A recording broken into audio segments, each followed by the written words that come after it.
이런 용어들을 기반으로 해서 자신의 역량이나 자질을 어필할 수 있어야 된다는 거예요.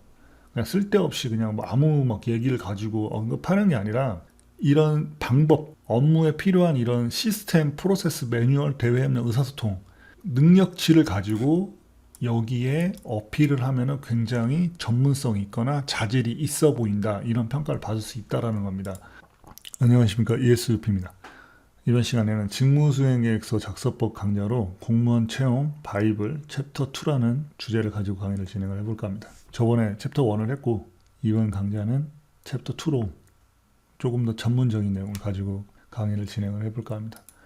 이 내용이 굉장히 좀 어려워요. 어려워서 일반인들이 좀 듣기에는 다소 어려울 수도 있고 좀 이해가 안 되는 부분이 있을 수 있습니다. 그래서 깊이 있게 강의를 진행을 하지 않을 거고요. 그냥 약간 겉핥기식으로 진행을 할게요. 왜냐하면 깊이 진행을 하려면은 굉장히 힘듭니다. 설명하는 사람도 힘들고 듣는 사람도 힘들고 그리고 재미가 없어요. 이해하기도 좀 어렵고 그래서 조금 겉핥기식으로 가도록 하겠습니다. 자, 일단은 지피지기면 백전백승이다. 그러니까 적을 알면 100번 싸워도 100번 이긴다. 뭐 이런 내용이 있잖아요. 손자분법에. 자, 그런 것처럼 공공기관에서 뭐 경력직이나 신입을 채용을 할 때 경력직 기준으로 제가 말씀을 드릴게요. 인재의 어떤 역량을 보고 채용을 하는지, 자, 이 부분에 대해서 여러분들이 알고 있다면은 그 부분에 포커싱을 맞춰서 자기소개서라든지 직무수행계획서 뭐 이런 서류들을 쓰면은 훨씬 더 높은 평가를 받을 수가 있겠죠. 즉, 적을 알면 100번 싸워도 100번 이긴다 말처럼 공공기관이 어떤 인재를 뽑는지 그거에 대해서 내가 알면은 100번 지원해도 100번 합격할 수가 있다. 공공기관이 원하는 인재는 무엇일까? 그래서 총 뭐 이 정도로 정리를 했습니다.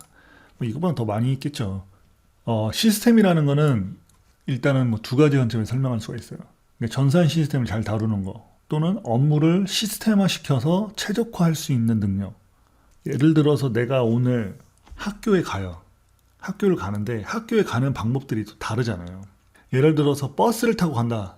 근데 거기 한 번에 갈 수가 없어. 두 번에 나눠서 가야 돼. 근데 두 번에 나눠서 갈 때 어떤 역에서 환승을 했을 경우는 거기는 급행 버스가 있기 때문에 훨씬 빠르게 갈 수가 있거나 또는 어느 지점까지 가면은 거기는 학교 버스가 있어요. 학교 버스를 타고 갈 경우는 뭐 중간에 어디를 들렸다 가지 않기 때문에 더 빨리 갈 수가 있어.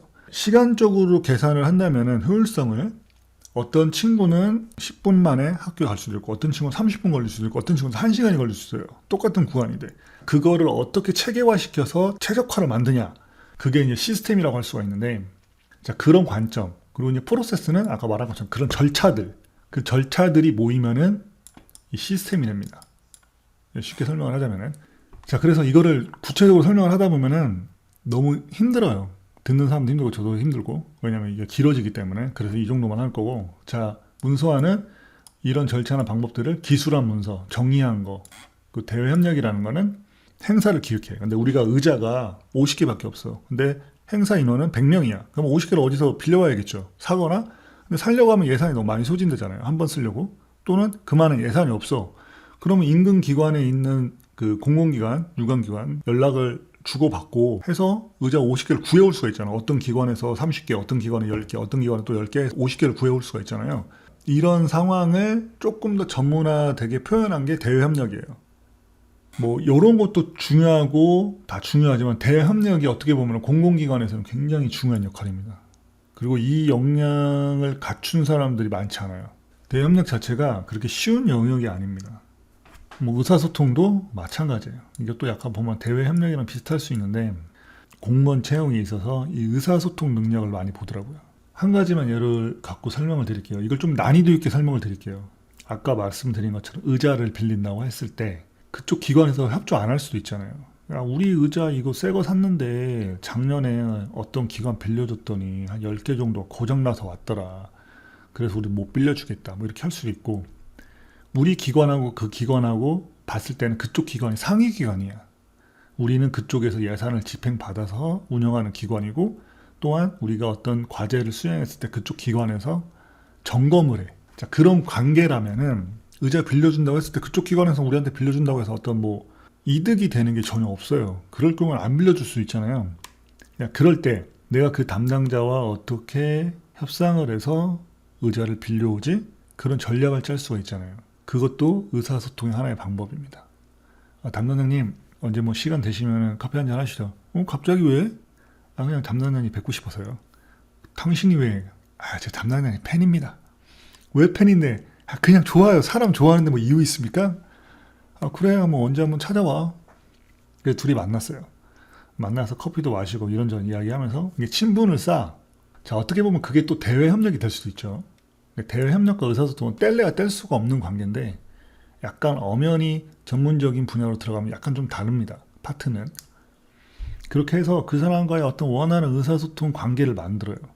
약간 전략적으로 접근을 했죠. 의자를 빌리기 위해서. 행사 때마다 예산이라든지 이런 걸 평가를 할 때 조금 더 톤 다운된 상황에서 좀 평가를 받고 싶다 해서 이제 좀 접근을 했는데, 그렇게 해서 친해지면은 일단은 뭐 여러 가지 관점에서 그냥 이득되는 부분들이 많죠. 이제 그럴 때 어떤 전략을 갖고 접근을 하냐, 뭐 그것도 의사소통의 하나의 방법이 될 수가 있습니다. 뭐 그 외적으로도 뭐 여러 가지가 있어요. 근데 이번 시간은 한 요 정도만 정리를 하도록 하겠습니다. 직무정보성은 이제 관련 분야에 대한 전문 분야를 말씀드리는 겁니다. 자, 그래서 이런 사항들이 이력서라든지 자기소개서, 그 직무수행기에서 경력기술서에 체계적으로 녹여져 있어야 돼요. 이런 용어들을 기반으로 해서 자신의 역량이나 자질을 어필할 수 있어야 된다는 거예요. 그냥 쓸데없이 그냥 뭐 아무 막 얘기를 가지고 언급하는 게 아니라 이런 방법, 업무에 필요한 이런 시스템, 프로세스, 매뉴얼, 대외협력, 의사소통, 능력치를 가지고 여기에 어필을 하면 굉장히 전문성이 있거나 자질이 있어 보인다, 이런 평가를 받을 수 있다는 겁니다. 그래서 이런 인재 역량을 활용을 하시라는 거예요. 그리고 공공기관에서는 이런 역량을 갖춘 사람을 필요로 합니다. 뭐 이런 얘기 처음 들어보는데 처음 들어보시겠죠. 왜냐하면 이건 약간 전문 용어이기 때문에. 이게 전문 분야로 가면은 그 안에서 이 업무들이 다 수행이 됩니다. 그래서 제가 아까 말씀드린 것처럼 깊이 있는 얘기는 안 한다고 했던 이유가 이해해도 잘 이해하기가 쉽지가 않아요. 자, 일단 이 정도 굉장히 쉽게 설명을 드린 겁니다. 자, 그래서 예시를 가지고 설명을 드릴게요. 잡초 제거를 하는 업무 담당자를 채용을 한다고 가정을 하고 4명의 지원자가 있습니다. 이 중에서 이제 이력서라든지 뭐 이런 어떤 서류를 보면 이 사람의 역량이나 자질이 보이겠죠? 그 관점에서 어떻게 평가를 할 건지. 자, 이렇게 봤을 때는 이 사람 3개가 있고 2개가 있고 1개가 있고 3개가 있어요. 근데 구체적인 내용을 봤을 때는 잡초 제거 업무하고는 홍길동이 가장 적합한 것 같아. 근데 실제로는 이 사람이 엄청난 역량을 가지고 있는 사람일 수도 있거든요. 이 글자가. 왜? 이 사람 잡초 경력이 20년이에요. 20년이라는 세월 동안 이 분야에서 종사를 했다라면은 그래도 어느 정도의 잡초 제거 능력을 가지고 있을 거예요. 근데 이 사람 표현을 잘못한 거야. 자신이 20년 동안 쌓은 그 데이터를, 업무 데이터를 제대로 표현하지 못한 거예요. 그러니까 이런 경우에는 저평가 받는 겁니다. 좀 정리하고 설명을 드리자면은, 일단 이 글자 경우는 풍부한 경력 데이터가 있지만 그걸 제대로 활용을 하지 못한 점, 홍길동을 가장 적합하게 보인다는 거, 자신의 어떤 역량을 잘 표현을 했죠. 잡초 제거를 하는 데 있어서 뭐 농기계, 그러니까 뭐 관리기라든지 예초기를 사용해서 잡초 제거를 할 수 있는 자신의 어떤 기술적인 역량, 그리고 농기계 수리 가능, 뭐 이런 부분들, 그 농업 관련된 학사 전공, 뭐 이런 부분들이 이 업무하고 가장 잘 맞을 수가 있죠. 그러니까 이런 부분들을 잘 어필을 했죠. 근데 여기에서도 보면은 AI 시스템, 이거 같은 경우는 시스템 부분이에요. 시스템. AI 시스템 기반으로 해서 뭐 잡초 분포도라든지 잡초가 어디에 무성하게 있다, 잡초 영역별 뭐 자기들이 관리하는 그런 것들을 정리를 할 수가 있잖아요. 뭐 굉장히 큰 부지를 관리를 한다면은 그 수기라든지 오프라인으로 관리하기가 쉽지가 않잖아요. 그래서 뭐 A 구역은 뭐 인력 3명을 썼다라든지 언제 썼다는 뭐 이런 것들을, 이런 시스템이라든지 이런 것들을 활용할 수가 있잖아요. 단 이분 같은 경우도 그 잡초 제거에 관련된 업무인데 약간 뭐 IT라든지 이런 쪽에 연관된 업무처럼 기술을 했잖아요. 그러니까 이건 잘못 기술했다라는 거예요. 잡초 제거를 했다면은 뭐 AI 기반 잡초 제거 기술을 갖고 있다라든지 컴퓨터 공학을 전공했기 때문에 자동 로봇이라든지 이런 걸 가지고 뭐 할 수가 있다. 약간 그런 식으로 어필을 했어야 된다는 거. 이 업무하고 연관된 내역들을 써야 돼요. 그래야지 이 역량을 뒷받침할 수가 있겠죠.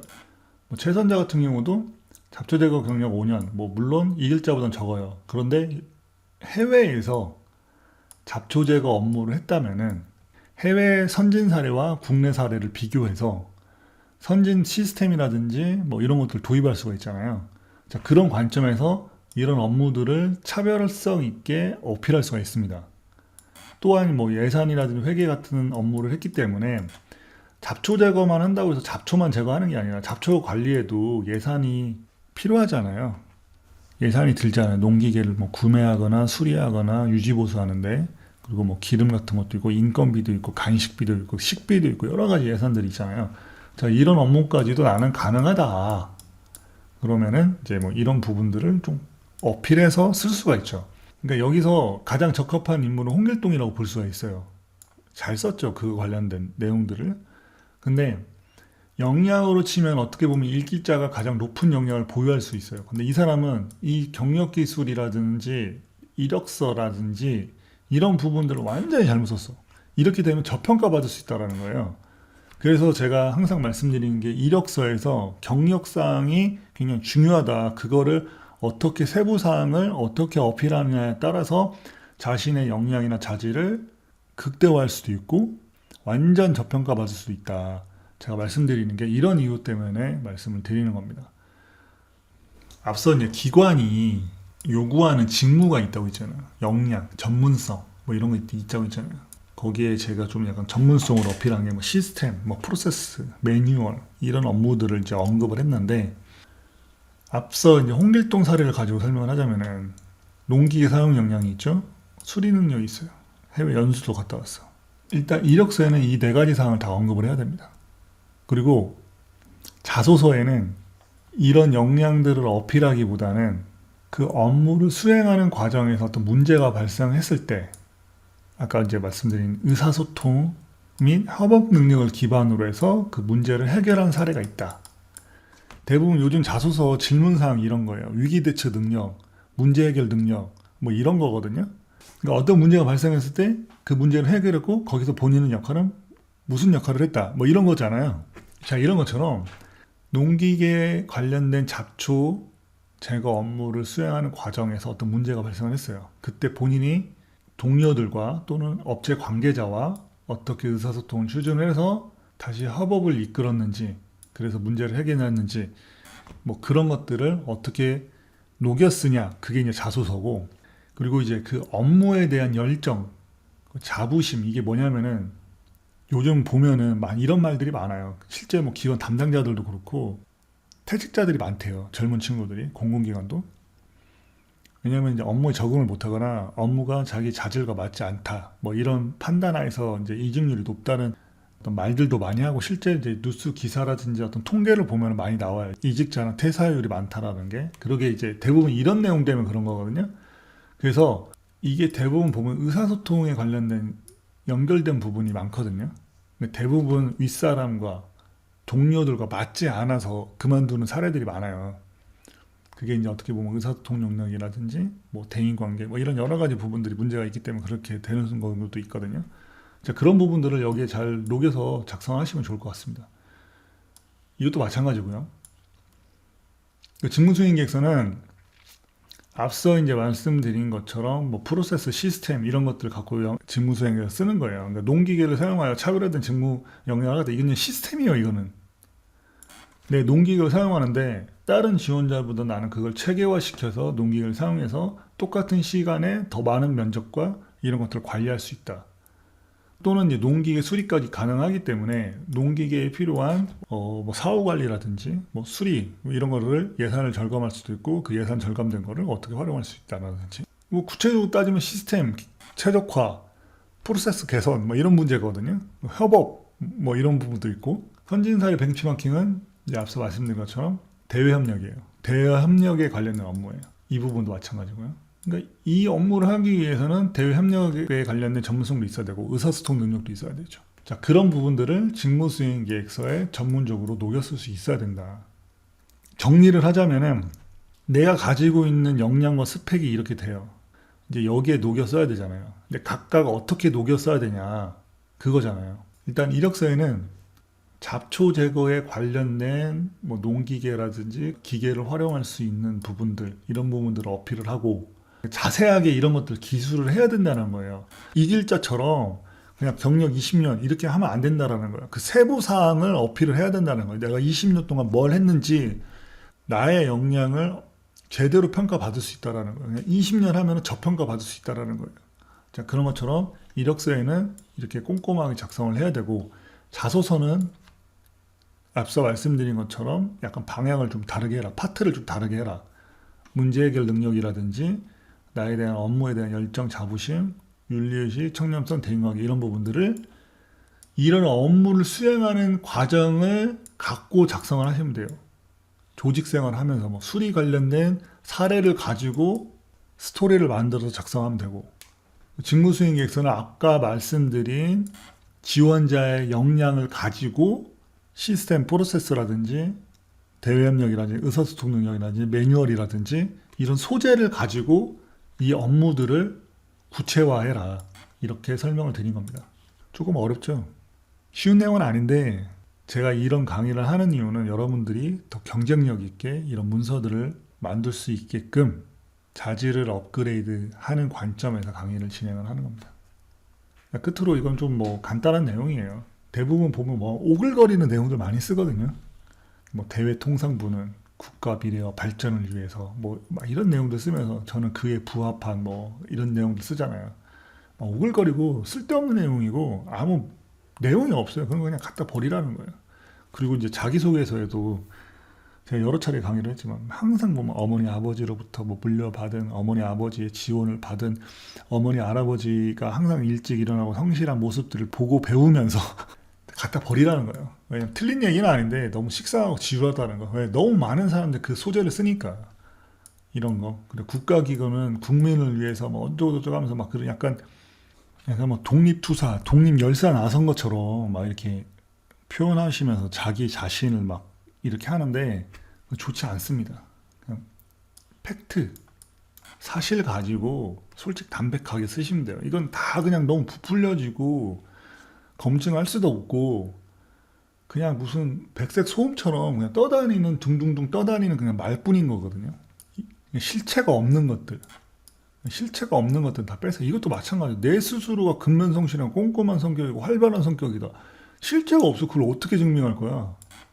자, 이런 것들은 대부분 갖다 버려라. 자, 여기까지 하도록 하겠습니다.